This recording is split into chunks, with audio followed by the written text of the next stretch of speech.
I smoothed my dress for the 100th time, watching my son Leo bounce excitedly ahead of me up the garden path to my parents' house. The annual Lawson family reunion. My personal hell wrapped in potato salad and forced smiles. My name is Nina, and I'm about to walk into a firing squad of judgment disguised as family concern. The front door swings open before we reach it, and there she is, my sister Sarah. Perfect as always in her designer sundress, not a hair out of place. "Nina, you made it!" Her voice carries that familiar note of surprise, like she half expected me to fail at even showing up. "And Leo, you're getting so big." Leo shrinks slightly behind me, and I feel my jaw clench. He knows that tone, the one adults use when they're really saying something else entirely. Inside, the usual circus is in full swing. My mother fusses over Sarah's daughter, Emily, who sits primly in her little white dress, while various aunts and uncles mill around with drinks. The whispers start almost immediately. Raising him alone. Such a handful. Shame about the divorce. I guide Leo toward the kids' table, where Emily is now perfectly arranging her napkin. "Go on, sweetie. Maybe you and Emily can play later?" "Mom," he whispers, tugging my sleeve. "Do we have to stay long?" Before I can answer, Sarah's voice rings out across the room. "Oh, Nina, I meant to tell you. I read this fascinating article about managing difficult children. I'd be happy to send it to you." The room doesn't quite go silent, but it might as well have. I feel heat creep up my neck as heads turn our way. "Leo's not difficult," I say evenly. "He's creative and energetic." Sarah's husband Blake chuckles from his spot by the window. "That's one way to put it." He takes a sip of his whiskey, though sometimes you have to wonder if some kids are just born wrong. The glass in my hand nearly slips. Leo, thank God, is already at the kids' table, but I know he heard. I can see it in the way his shoulders hunch. "Blake!" Sarah swats his arm playfully, but she's smiling. Though honestly, Nina, there are some excellent behavioral specialists in the city. Emily's pediatrician could recommend Sarah. My mother's voice carries a warning, but it's too late. I watch as my son picks at his food, shoulders still hunched, while Emily chatters about her recent dance recital. The perfect child, the golden grandchild. I see Sarah beaming at her daughter, then throwing concerned glances my way. Dinner drags on. I endure stories about Sarah's latest promotion, about Emily's academic achievements, about how wonderful it is that Sarah manages to do it all. Each word is a paper cut, and I'm bleeding out in silence. "Nina, dear," my mother says later, as we're helping clear the tables. "Sarah means well. She just wants to help." I look at her, really look at her. Does she? Of course she does. She's your sister. Through the window, I can see Leo sitting alone on the swing set, kicking at the dirt. Emily stands nearby, clearly repeating something her mother told her about proper playground behavior. "You know," Sarah says, joining us with an empty casserole dish, "there's no shame in admitting you need help. Single parenting must be so challenging." I could scream. I could throw the plate I'm holding.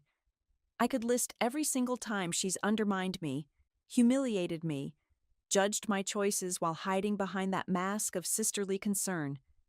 Instead, I smile. "Thank you for your concern, Sarah." Later, as Leo and I walk to our car, he squeezes my hand. "Mom, am I really difficult?" I stop and kneel down to his level, right there in the driveway. "No, baby. You're perfect exactly as you are. Some people just don't understand different kinds of perfect."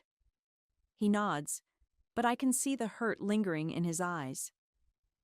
Behind us, I hear Sarah's theatrical laugh as she helps Emily into their luxury SUV. Something shifts inside me, something hard and cold and certain. I didn't raise my voice at the reunion. I didn't cause a scene. But as I watch my sister's car pull away, as I feel my son's small hand in mine, I realize I did raise something else. I raised a plan. 3 days after the reunion, I'm still seething while sorting through old photos for a client's project when my doorbell rings. It's Theo from next door, holding his signature peace offering, coffee and cookies. Saw your light on at 2 a.m. last night, he says, settling onto my couch. Family reunion fallout? I take a grateful sip of coffee. Sarah outdid herself this time. Ah, the perfect sister strikes again. Theo's been my neighbor and friend since his divorce 2 years ago. He gets it. Remember my engagement party? I ask, the memory suddenly sharp and bitter. When Sarah stood up to give her speech? No, but I can tell I'm about to hear something good. She told everyone how proud she was that I'd finally found someone willing to settle down with me. Then she spent 10 minutes talking about how she'd always worried about me, but now she could relax because David would keep me stable. Theo winces. Classy. Then when David left, I trail off, remembering Sarah's voice dripping with fake sympathy. Well, Nina, maybe if you'd tried harder to be more conventional. Mom, Leo calls from his room. Can I show Theo my new drawing? Sure, buddy, I call back, grateful for the interruption. Leo bursts in with his sketchbook, proudly displaying a detailed robot design. It's a feeling bot. It helps kids understand their emotions. Theo studies the drawing seriously. That's really creative, Leo. I love how you added all these different expression panels. I watch my son beam under the genuine praise, something so rarely offered by his aunt and uncle. The memory of Blake's "born wrong" comment makes my blood boil again. You know what Sarah said when I told her I was getting divorced? I say after Leo returns to his room. She said, well, at least you'll have more time to work on Leo's issues. Your sister's a piece of work, Theo says, shaking his head. My phone buzzes. Speak of the devil. It's Sarah. Nina? Her voice is frantic. I need a huge favor. My nanny just canceled, and I have this massive interview tomorrow at Preston and Mills. It could change everything for us, but I can't find anyone to watch Emily. I sit up straighter. What about Mom? She's at that wellness retreat. Please, Nina. You're the only one I trust. It would just be for a few hours in the afternoon. I know it's last minute, but of course I'll help, I hear myself say, my voice honey-sweet. What are sisters for? After I hang up, Theo gives me a knowing look. That was very agreeable of you. I smile, an idea taking shape. You know what the worst part is? Sarah's so convinced she's helping me. Every criticism, every backhanded comment, she truly believes she's doing me a favor. And now you're doing her one? Maybe it's time Emily learned some new perspectives. I stand up and walk to Leo's room. Hey, sweetie, how would you like to have your cousin over tomorrow? Leo looks uncertain. Will she tell me I'm doing everything wrong again? No, baby. Tomorrow we're going to play some very special games. Games about feelings and different ways of being right. Later that night, after Theo leaves, I pull out my laptop and start researching. Child development articles, videos about emotional intelligence, resources about different learning styles and family dynamics. Sarah has spent years trying to fix my parenting. Tomorrow, I'll show her daughter what real emotional education looks like, not through criticism or shame, but through understanding and acceptance.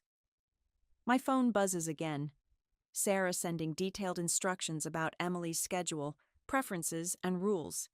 She needs structure, the text reads. She gets anxious without it. I think about Leo, who thrives on creativity and spontaneity, about how Sarah's rigid parenting style would crush his spirit, about all the times she's implied my son was somehow defective because he didn't fit her narrow definition of good. Mom, Leo appears in my doorway in his pajamas. Are you sure about tomorrow? I pat the bed beside me, and he climbs up. Remember how you said your feeling bot helps kids understand emotions? He nods. Tomorrow, we're going to be like feeling bots for Emily. We're going to show her that different isn't wrong, that there's more than one way to be a good kid. Leo's face lights up with understanding. Like how I think better when I'm moving, but Emily sits still? Exactly. I kiss his forehead. Now get some sleep. Tomorrow's going to be interesting. As I turn out the lights that night, I'm not angry anymore. I'm focused. Sarah wanted me to learn from her perfect parenting. Well, tomorrow her daughter's going to learn something too. Sometimes the best revenge isn't about getting even. It's about opening eyes. The morning of Emily's visit, Leo helps me rearrange the living room. We push the coffee table aside to create a cozy play space with pillows and blankets. No rigid structure, no perfect corners. Remember the plan? I ask, laying out art supplies. Leo nods seriously. Be nice, be myself, and show Emily it's okay to be different. Perfect. I ruffle his hair. And what's our special word if things get uncomfortable? Pineapple. He grins. We decided on a safety word, just in case our little social experiment became too much for either child. I check my watch. Sarah will be here soon with Emily. On the coffee table, I've strategically placed a few items. Leo's letter about his different brain, some children's books about emotional intelligence, and a documentary about diverse learning styles queued up on the TV. The doorbell rings at exactly 1:00 p.m. Sarah stands there in her interview suit, perfect as always, gripping Emily's hand. Thank you again for this, Sarah says, ushering Emily inside. Here's her schedule. Snack at 2:30. Nothing with artificial colors, please. She needs to practice piano for 20 minutes and… Sarah, I interrupt gently. We'll be fine. Emily's in good hands. She hesitates, then kneels to Emily's level. Be good for Aunt Nina, okay? Remember what we talked about. Best behavior. Emily nods solemnly, her small shoulders straight as a ruler. Yes, Mommy. After Sarah leaves, Emily stands awkwardly in our messy, lived-in living room. She's wearing a pressed dress that looks more suitable for church than a play date. Hey, Emily, Leo says. Want to see something cool? He pulls out his sketchbook, showing her the feeling bot drawings. Emily glances at me, as if asking permission to show interest. Go ahead, I say warmly. In this house, we love creativity. She inches closer to Leo, her curiosity winning over her reserve. What do all the buttons do? They're for different feelings, Leo explains enthusiastically. See, this one's for when you're excited but people tell you to sit still. I move to the kitchen, pretending to prep snacks while watching them interact. Leo shows Emily how he designs robots when he's working through emotions, and I see her fingers twitch toward the colored pencils. Would you like to draw too? I ask. I'm not very good at staying in the lines, she admits quietly. Who says you need lines? I pull out a fresh sheet of paper. Art is about expressing yourself, not following rules. Emily looks scandalized, but intrigued. Slowly, she picks up a red pencil and makes a tentative mark on the paper. That's it, I encourage. What feeling are you drawing? She bites her lip. Nervous, because Mommy has her big interview. It's okay to feel nervous, I say, sitting down with them. All feelings are welcome here. Right, Leo? Leo nods vigorously. That's why I made the feeling bot, because sometimes grown-ups don't understand that being different isn't being wrong. Emily's hand stills. Mommy says structure helps us be right. There are lots of ways to be right, I say carefully. Look at these drawings. Leo's is full of movement and color. Yours is more contained. They're both beautiful. I pull out one of the books I'd prepared. Want to read a story about different kinds of minds? As we read, I watch Emily's rigid posture slowly relax. When Leo gets up to dance during a particularly exciting part, she giggles, then quickly covers her mouth. It's okay to laugh, I tell her, to move, to feel. But proper girls are allowed to be human, I finish firmly, just like proper boys and proper adults. We spend the next hour doing what Sarah would probably consider unstructured chaos. We build pillow forts. We draw feelings. We watch a short clip about children with different learning styles thriving in their own ways. When it's snack time, I don't enforce Emily's strict schedule. Instead, I let the kids help make fruit and yogurt parfaits, getting messy with berries and honey. "Aunt Nina," Emily asks, licking yogurt off her fingers, "why does Mommy say Leo needs to be fixed?" The question hangs in the air. Leo looks up, his eyes meeting mine. "Your mom," I say carefully, "sees one way of being right. But life is full of different ways to be wonderful. Leo thinks differently, moves differently, feels differently, and that's his superpower, not his problem." Emily considers this, looking at her cousin with new eyes. "Like how he makes robots to understand feelings and I just keep them inside?" "Exactly." I hand her a napkin. "Neither way is wrong. They're just different." As I watch them return to their drawings, I feel a flutter of satisfaction. The seeds are planted. Sarah wanted me to learn from her parenting. Well, her daughter is about to teach her something instead. Sometimes the best lessons come from the mouths of babes. "Let's play a game," I suggest, clearing away the snack dishes. "It's called Mirror Feelings." Emily perks up. Games with rules are her comfort zone. "How do we play?" One person acts out a feeling, and the other person has to guess what it is. Then we talk about why people might feel that way. Leo jumps up first. "Can I start?"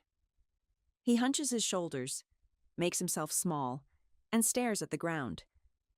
Emily studies him intently. "Scared?" she guesses. "Close," Leo says. "It's how I feel when grown-ups say I'm doing everything wrong." Emily's face changes. "Oh, like shame?" "That's exactly right," I say softly. "Your turn, Emily." She stands, thinking hard, then straightens her spine and puts on a bright, tight smile that doesn't reach her eyes. "I know this one," Leo says. "It's pretending to be happy when you're not." Emily's smile drops. "How did you know?" "Because I see grown-ups do it all the time," he says, "especially at family stuff." I watch Emily process this. "Mommy says we should always smile at important events. Even when you don't feel like smiling?" I ask. She nods, then whispers, "Sometimes, when I'm not perfect, Mommy gets really quiet, and her face goes all tight. That's worse than when she yells." My heart clenches. I recognize that quiet disapproval, Sarah's specialty. "What makes you feel not perfect?" I ask. "When I can't sit still during piano practice, or when I get excited and talk too loud, or..." She glances at Leo's art supplies. "When I make messy art instead of neat art. Want to know a secret?" Leo scoots closer to her. "Mom says perfect is boring. She says mistakes are how we learn cool new things." I pull out some watercolors. "Want to try something? Let's paint feelings, but we're not going to worry about staying in lines or being neat."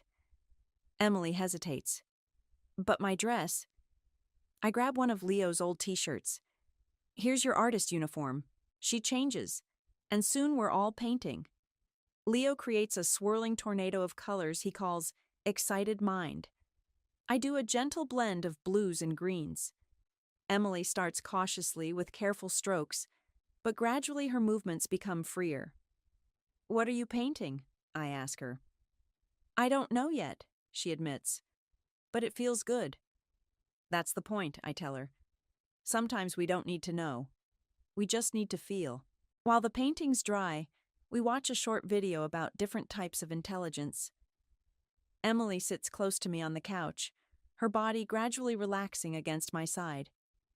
"Aunt Nina," she asked during a quiet moment, "are you a safe mom?" "What do you mean, sweetie?" "Like, you let Leo be loud sometimes, and messy, and you don't get the quiet mad face." I stroke her hair. Everyone deserves to feel safe being themselves, even when themselves isn't perfect. Especially then. Leo brings over his letter. the one about his different brain that he wrote after the family reunion. Want to hear something I wrote? Emily nods. My brain isn't broken, Leo reads carefully. It's just different. Like how some people are tall and some are short. Like how some flowers are red and some are yellow. Different isn't wrong. Emily's quiet for a long moment. Leo, sometimes my brain feels different too, but I'm not supposed to show it. Why not? Leo asks. Because Emily struggles with the words. Because proper girls are calm and quiet and always follow rules. I sit down with them. You know what I think? I think proper girls, and proper boys, are whoever they really are. Sometimes that's quiet, sometimes that's loud. Sometimes it's neat, sometimes it's messy. Like your painting?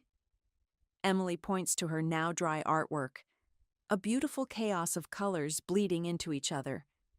Exactly like that. We spend the rest of the afternoon playing more emotional intelligence games. Emily gradually stops checking the clock, stops smoothing her dress, stops asking if she's doing things right. When she spills a little water during our second art session, she doesn't freeze in panic. Instead, she looks at me and says, "Mistakes happen, right?" "Right," I confirm, handing her a paper towel. "And what do we do with mistakes?" "Learn from them," Leo chimes in. Emily helps clean up the spill, then returns to her art with renewed confidence. "I'm making this one for Mommy," she announces, "to show her different kinds of right." I hide my smile. Sarah wanted her daughter to learn proper behavior today. Instead, she's learning something far more valuable: how to be authentically herself. The quiet revolution continues, one messy painting at a time. As afternoon stretches into early evening, the transformation in Emily becomes more apparent. She's sitting cross-legged on the floor, something Sarah would never allow, helping Leo build a feelings fort out of blankets and chairs. "This is where we can go when big feelings need space," Emily explains, echoing my words from earlier. Like when Leo needs to move around, or when I need to not be perfect. "That's really thoughtful," I say, snapping a quick photo of their creation. "Should we have dinner in the fort?" Emily's eyes widen. "We can eat somewhere that's not the table." Special occasions call for special places. While I prepare simple sandwiches, I hear Emily and Leo chattering. Their conversation drifts through the kitchen. "Your mom lets you pick your own clothes?" Emily asks, amazed. "Yeah, she says style is how we show our insides on our outsides." "But what if you pick wrong?" "Mom says there's no wrong in art, and clothes are like wearing art." I bring their dinner to the fort on paper plates. Another small rebellion against Sarah's strict rules about proper dining. Emily takes a bite of her sandwich, then stops suddenly. "Aunt Nina, can I ask you something?" "Of course." "Why does Mommy say Leo is wrong when he's just different? Like in the video we watched about different kinds of smart?" I choose my words carefully. Sometimes adults get scared of things they don't understand. They think there's only one right way to be. Like how Mommy says I have to sit still at parties even when my legs feel jumpy. Exactly like that. Leo pipes up. "Mom says everyone's brain dances different. Some people's brains do ballet, some do hip-hop, but they're all dancing." Emily considers this while chewing. "My brain wants to hip-hop sometimes, but I'm only allowed to ballet." I text Sarah a quick update. "Emily's beautiful, full of empathy." The response is immediate. "She's always well behaved. Thank you for maintaining her routine." If only she knew. After dinner, Emily helps clean up, but not in her usual rigid way. She and Leo make a game of it, pretending to be cleaning robots with different programming. "I'm a messy fix bot," Leo declares, spinning while he picks up napkins. "I'm a doesn't have to be perfect bot." Emily giggles, and the sound is pure freedom. We settle in to watch one last short video before Sarah returns. This one about families who look and act different from what society expects. On screen, A single mom and her son talk about their unique daily routines. Hey, Emily says suddenly, they're like you and Leo, and they're happy. They are, I agree. Different can be wonderful. But, Emily frowns. Daddy says some kids are born wrong. He said it at the reunion. Leo stiffens beside me. I pull him close. What do you think? I ask Emily. After spending time with Leo today, do you think he's wrong? She shakes her head emphatically. He's just got a hip-hop brain, and he's nice and creative, and she pauses, then adds quietly, and he doesn't have to pretend. I help them gather Emily's things as the time for Sarah's return approaches. Among her belongings, I slip the letter Leo wrote, along with some of their artwork and a small all feelings welcome sign they made together. Aunt Nina? Emily asks while putting on her shoes. Can I tell you a secret? Always. Sometimes I think my brain is more like Leo's than Mommy thinks. Sometimes I want to move and create and be loud. Is that bad? No, sweetie. That's beautiful. That's you being real. But Mommy says, what does your heart say? She places a hand on her chest, something she'd seen Leo do during our feelings exercises. My heart says, I want to dance both ballet and hip-hop. The doorbell rings. Sarah's back. Emily hugs Leo tightly, then throws her arms around my waist. You're like a safe mom, she whispers. As I open the door, I see Sarah's perfect smile, her perfect suit, her perfect life. She has no idea that today, her daughter learned to question that perfection. How was she? Sarah asks, scanning Emily for signs of disorder. An absolute joy, I reply truthfully. We learned a lot about accepting different ways of being. Sarah's smile tightens slightly. How nice. Come along, Emily. Emily takes her mother's hand, but looks back at us. Mommy, did you know that everyone's brain dances different? Sarah blinks. What? Some do ballet, some do hip-hop, like me and Leo. I watch Sarah's face flicker with confusion as she leads Emily away. In the doorway, Emily turns one last time and waves. Bye, Leo. Thanks for showing me how to be real. I close the door, holding Leo close, knowing that tomorrow will bring either a storm or a revelation. Either way, the truth has been set free, wearing the innocent voice of a child. The next morning, my phone buzzes with a text from Sarah. Emily's been saying some concerning things. We need to talk. Before I can respond, Theo appears at my kitchen window, coffee in hand. So, how did Operation Open Eyes go? I let him in, and Leo runs to give him a hug. We showed Emily that different isn't wrong, Leo announces proudly. Did you now? Theo raises an eyebrow at me. And how did your sister take that? As if on cue, my phone rings. Sarah. Nina? Emily's been different since yesterday. What exactly did you do? We played. We drew. We talked about feelings. Normal kid stuff. Normal, Sarah's voice rises. She refused to practice piano this morning because her brain wanted to dance hip-hop. She's wearing mismatched socks and says it's art. What did you say to her? I didn't say anything that wasn't true. She keeps talking about Leo's letter. What letter? I take a deep breath. The one he wrote about being different. Not wrong. Maybe you should read it. This is exactly why I was worried about leaving her with you. Your unconventional parenting, you mean my accepting parenting? Silence crackles over the line. Then, Blake and I have an important dinner tonight with my potential employers. Emily needs to be on her best behavior. Please tell me you haven't completely undermined years of proper parenting in one afternoon. Sarah, has it occurred to you that maybe... She hangs up. Theo whistles low. Storms brewing? More like a hurricane. I sink into a chair. But you know what? I don't care. Emily needed to hear what we told her. Leo tugs my sleeve. Mom? Is Emily in trouble? No, sweetie. She's just showing her true colors. and some people need time to appreciate different colors. Around noon, my phone pings with a video message from Sarah. It shows Emily at their breakfast table, earnestly explaining to Blake about different kinds of brains.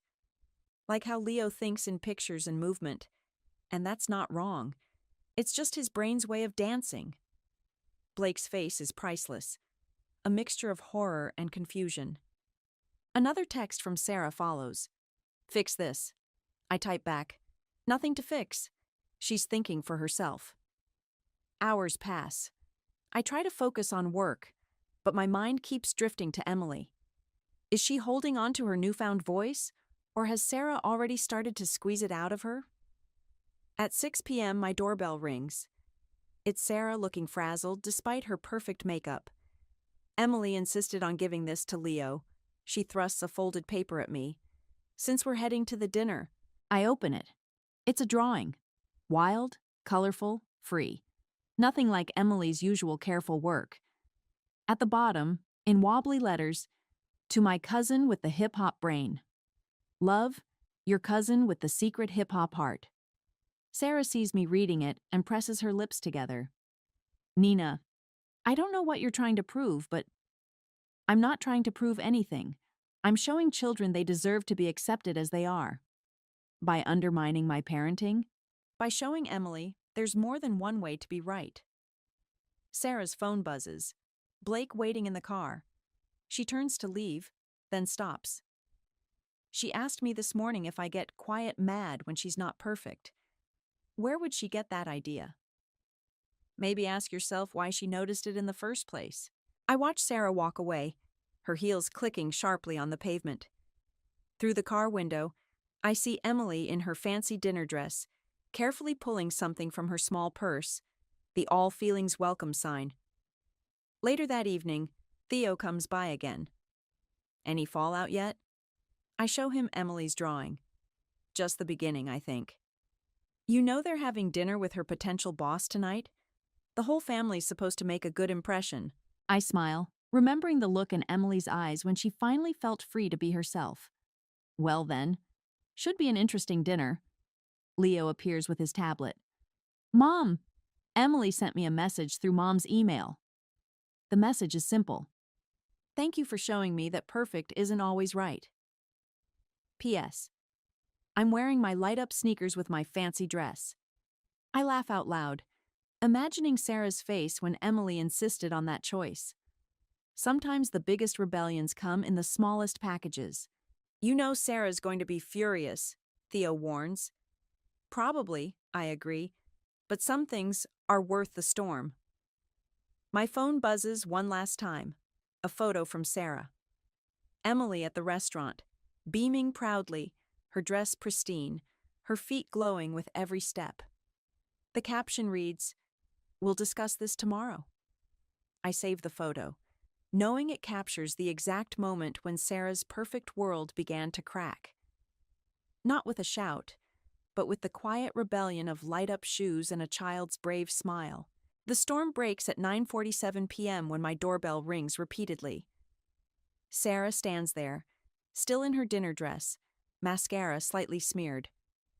"Do you have any idea what you've done?" she hisses, pushing past me into the house. "Where's Emily?" I ask calmly. "With Blake, at home," where she proceeded to read Leo's letter to my potential boss's children during the dinner playdate portion of the evening. I bite back a smile. And? Sarah's voice rises. And she told everyone how her cousin isn't broken, just different. How some brains do ballet and some do hip-hop. How her mother, me, needs to learn that perfect isn't always right. Sounds like she learned some valuable lessons about acceptance. The CEO's wife asked me if I believed in child determinism. Do you know how that looked? Emily told everyone I said Leo was born wrong. Didn't your husband say exactly that at the reunion? Sarah paces my living room. That's different. That was family. No, Sarah. That was cruel. And Emily figured it out all on her own. She's 6. She doesn't figure things out. She learns what we teach her. Exactly. I meet her eyes. So what have you been teaching her? Sarah stops pacing. I teach her structure, discipline, how to succeed in the real world. You teach her to hide herself, to be afraid of imperfection, to judge others who are different. I teach her to be better. Better than who? Better than Leo? Better than herself? Sarah sinks onto my couch, deflating slightly. You don't understand. This dinner was crucial. Blake's been pushing for this connection for months. And Emily she just showed empathy, independent thinking, the ability to recognize injustice. She showed defiance, in front of everyone. I sit across from her. Tell me exactly what happened. Sarah closes her eyes. The adults were having coffee. The kids were all playing in the next room. I heard Emily's voice get louder. You know how she never raises her voice in public. And she was reading that letter. Then she started telling the other children about her day with Leo, about how everyone's brain is different and special. That sounds wonderful. The CEO's daughter asked why I thought some kids were born wrong, in front of everyone. Then Emily announced that she learned more from you in one day than she learns in a week of etiquette classes. I can't help it. I laugh. It's not funny. The CEO's wife gave me this look. She runs 3 child development centers, Nina. She started talking about modern educational psychology and asking about my views on neurodiversity. And I looked like a complete fool. Emily kept talking about feelings and acceptance and how Aunt Nina is a safe mom, and the door to Leo's room creaks open. He stands there in his pajamas, looking at his aunt. I'm not wrong, he says quietly. I'm just different. And Emily knows it now. Sarah stares at him. Really stares at him, maybe for the first time. Leo, Mom says different isn't wrong. It's just different. Like how you like quiet and I like noise. Like how Emily likes ballet and hip-hop. I watch something shift in Sarah's face. Emily's never mentioned liking hip-hop before. Because she was scared of the quiet, mad face, Leo says simply. Sarah flinches. My phone buzzes. A text from Blake. Emily won't stop talking about acceptance and different kinds of right. What did your sister do to her? I show Sarah the message. I didn't do anything to her. I just showed her it was safe to be herself. By turning her against me? By showing her that love doesn't require perfection. Sarah stands abruptly. This isn't over. No, I agree. It's just beginning. By the way, how did the CEO's wife react to Emily's speech about different kinds of brains? Sarah pauses at the door. She offered me literature about progressive education and invited Emily to visit her development centers. Sounds like Emily made quite an impression. That's not the point, isn't it? After Sarah leaves, Leo climbs into my lap. Did I do good, Mom? Helping Emily find her voice? I hold him tight. You did amazing. Sometimes the best teachers are the ones who've had to learn the hard way. My phone buzzes one more time. A text from an unknown number. This is Blake. Sarah's crying in our room. Emily's doing her feelings art and talking about brain dances. What the hell happened at your house? I type back. The truth happened, and it's wearing light-up shoes. The morning sun streams through my kitchen window as I sip coffee, still processing the events of the past few days. The doorbell rings. It's my mother, home early from her retreat. Nina, she says, walking in without preamble. I've been getting some interesting calls. I bet you have. Sarah's beside herself. Blake's confused. And Emily. A small smile plays at her lips. Emily called me to proudly announce that she's learning to dance hip-hop and ballet. Mom, She holds up a hand. Let me finish. I've spent the last 20 years watching Sarah try to force Emily into a perfect mold. Watching her criticize your parenting of Leo. And I let it happen. I set my coffee down. You did. I got a video from Emily yesterday. She was showing off her feelings art and explaining how different brains dance different dances. She looked happy, really happy. Leo appears from his room, brightening at the sight of his grandmother. "Grandma, want to see my new feeling bot designs?" "Actually," she says, "I would love to." We sit at the kitchen table while Leo explains his drawings. My mother listens intently, asking questions, showing genuine interest. No judgment, no comparisons to Emily's achievements. The doorbell rings again. This time it's Sarah with Emily clutching her hand. "Mom," Sarah says, surprised. "I thought you were—" "I came back early." Our mother stands. "We need to talk, all of us." Emily runs to Leo. "Can we show them our art corner while they talk?" I nod, and the kids disappear into Leo's room. Sarah sinks into a chair. "I got a call this morning, from the CEO's wife." We wait. She wants me to join the board of her child development centers. She said Emily showed remarkable emotional intelligence and that any mother who raised such an empathetic child must have hidden progressive values. I can't help but laugh. Hidden indeed. "Nina," our mother says softly, "tell your sister what you told me about the day Emily visited." I take a deep breath. We didn't do anything dramatic. We just created a safe space, where feelings were allowed, where different wasn't wrong, where Emily could exist without the pressure of perfection. "I'm not a bad mother," Sarah whispers. "No one said you were, but maybe, just maybe, there's more than one way to be a good one." From Leo's room, we hear laughter, pure, uninhibited, joyful. Emily's voice rings out. "Look what Leo taught me about mixing colors." Sarah wipes her eyes. She used to be so quiet at home, so careful. This morning, she asked if we could repaint her room because feelings need bright colors to dance in. "And?" our mother prompts. And I said yes. Sarah looks at me. "I said yes, Nina. We're painting it tomorrow." "The perfect daughter doesn't have to be perfect," I say gently. "She just has to be Emily." The kids burst back in, carrying their artwork.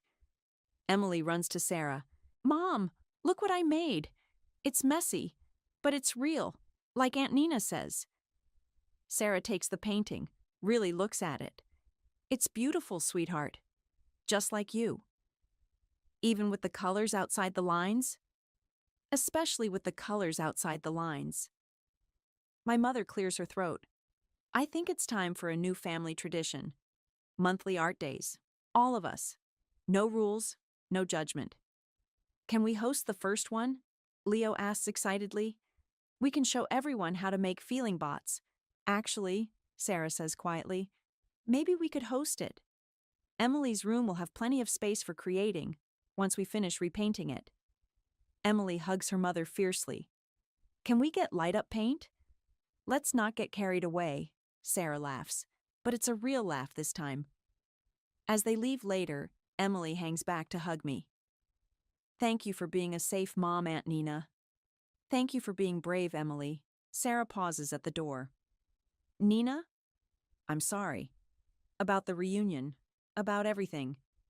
I was so focused on being right, I forgot to see what was right in front of me. Two amazing kids who just needed room to be themselves?" She nods.